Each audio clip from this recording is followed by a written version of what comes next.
Welcome to the UNC Podcast, where the intent is to provide insightful discussions around spirituality, purpose, and self-improvement. These messages are for everyone out there that can relate and to help provide understanding to our purpose. In this video, we're going to hit some sensitive topics as your UNC is going to talk about infidelity. What defines it for men and women? Is it physical, emotional, or something else? Potential causes for it and what happens after. For most, infidelity is typically referred to as cheating, and the official definition of infidelity is A, the act or fact of having a romantic or sexual relationship with someone other than one's spouse or partner, and B, unfaithfulness to a moral obligation. Now, Part A is what most people focus on regarding infidelity, as it speaks for itself. However, Part B is really the centerpiece and key as to why Part A could ever take place. Morals are the principles that a person uses as their standard for life when relating to right and wrong behavior. We are all imperfect, but if we can first understand another person's morals and where they originate from, we can ultimately prevent experiencing infidelity by choosing a person with higher integrity and morality. But is this all that constitutes infidelity? Most people have greater parameters around what is considered cheating, as many do not limit it only to physical and romantic access given to another person outside of their relationship. I know many that will consider infidelity or cheating as anything from the opposite sex that positively stimulates their significant other.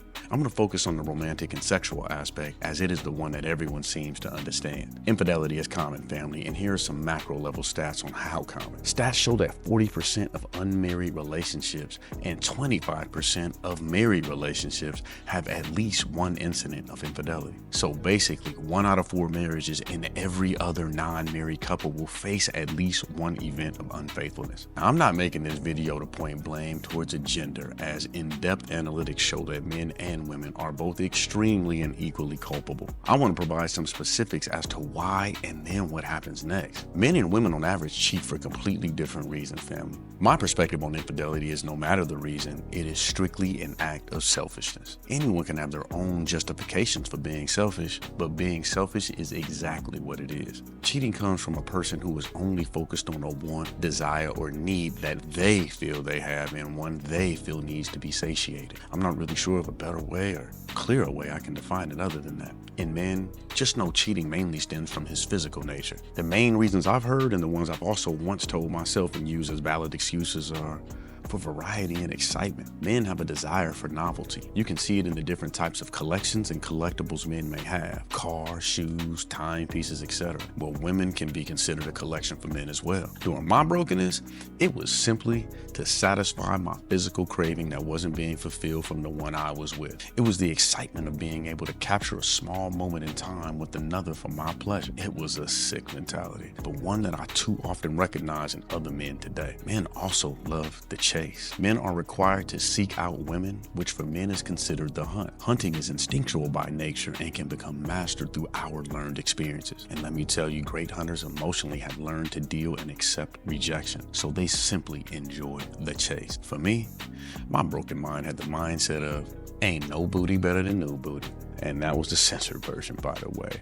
But family, that's straight up destruction. Then there is the validation factor. There are men that want to become part of the groups of men they look up to. Some men will compromise what they have going on in their life to try and fit in and be validated by others that may not have the same life restrictions or values. In simple terms, if men of higher status than you like to play, you won't be around them during personal time if you don't like to play as well.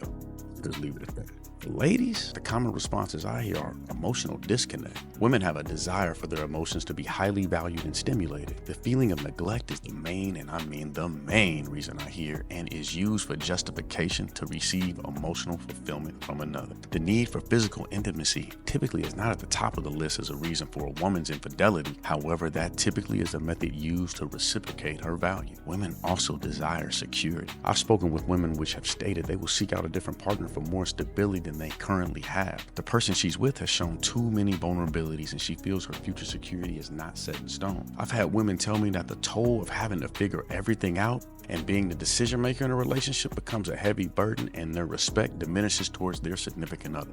When women lose respect, the intimacy is done. Even without intimacy, women want to be desired. I said earlier, physical intimacy is not at the top of the list for infidelity for ladies, and it isn't. However, every woman I've ever talked to about her role in infidelity has stated the high that she receives when she's being pursued based off her beauty, elegance, and sexuality is one that is so deeply felt it becomes her necessity. And it's usually a need that her significant other will never be able to fulfill again.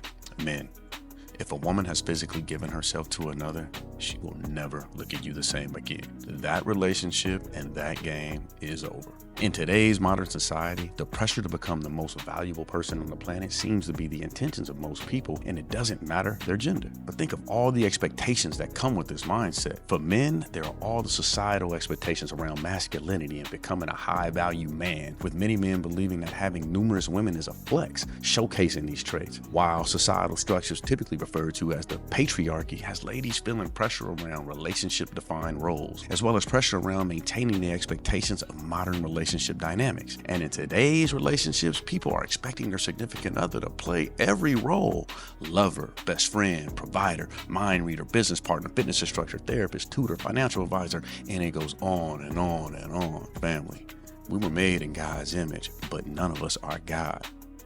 I can confidently state that having unrealistic and heightened expectations of a significant other leads to dissatisfaction, and the stats are showing that dissatisfaction is leading to infidelity. I'm confident in stating this because technology has made it so much easier for us to have access to other people. Social media and dating apps provide everyone with more opportunities to connect with each other. The problem is people don't know what they're really looking for. But that's for another video. Fam, those are some of the key reasons why infidelity takes place. But then what? How should a person respond and recover? Physical betrayal is completely unbearable for men. And a man using his time, energy, and resources on another lady will cause his woman to remove that thin line she has between love and hate. Straight up, someone cheating on you is going to cause you emotional damage. And with any trauma experience, to get through it, you need to understand where it stemmed from, as well as understand the learned lesson behind it. I'm not going to speak on whether anyone should remain in a relationship or not, as everyone's situation is their own, and you should know what's best for your environment. All I can state is how I view trust. And I view it as no matter the situation, and especially when it comes to relationship infidelity, once it has been broken, I've never been able to give nor been able to gain full trust again. Recovery for infidelity is to first accept it. More than likely, you already knew you chose to overlook many existing red flags. I for damn sure know I did. And for recovery, y'all, this process doesn't need to be quick, as you will need time for your emotions to settle and not to take priority when figuring out your next move. The get right process will always start the same. You must talk about it and gain understanding of the what's and whys. Without that understanding, I see that the wounds only scab instead of scar, meaning the healing process never fully completes and that wound can be opened again. UNC will always promote for therapy and counseling. And if Christ is part of your life, you have the church and its leadership as well. As a side note, it's up to you, but be cautious on running and telling all your family and friends, as they tend to never look at your mate the same afterward. That's just a nugget for those who mend and work things out. As a man who has been guilty of infidelity, it was never worth it. At its best, it was a few moments filled with high adrenaline, and it's a coping mechanism for a broken-minded person. Let me close this video by saying that only a few people on this planet can freely be with as many people as they want. And if you're paying any attention to the current media out there, you can see a number of notable people that thought they were one of those, and now you can see them dealing with the consequences of those actions. If you are the one who can't seem to hold it in, please listen and hear me clearly. You are broken. You are reckless, and this will cause issues for your future self. Good thing, the UNC community is always here to assist. Email info@unc.co. I appreciate you tuning in as always, family. Please stay connected with UNC on all social media platforms for updates, behind the scene content, and discussions. I make videos to reinforce what our God wants for us, as my purpose is only here to assist. You can lead a horse to water, but you cannot force it to drink. As always, be blessed.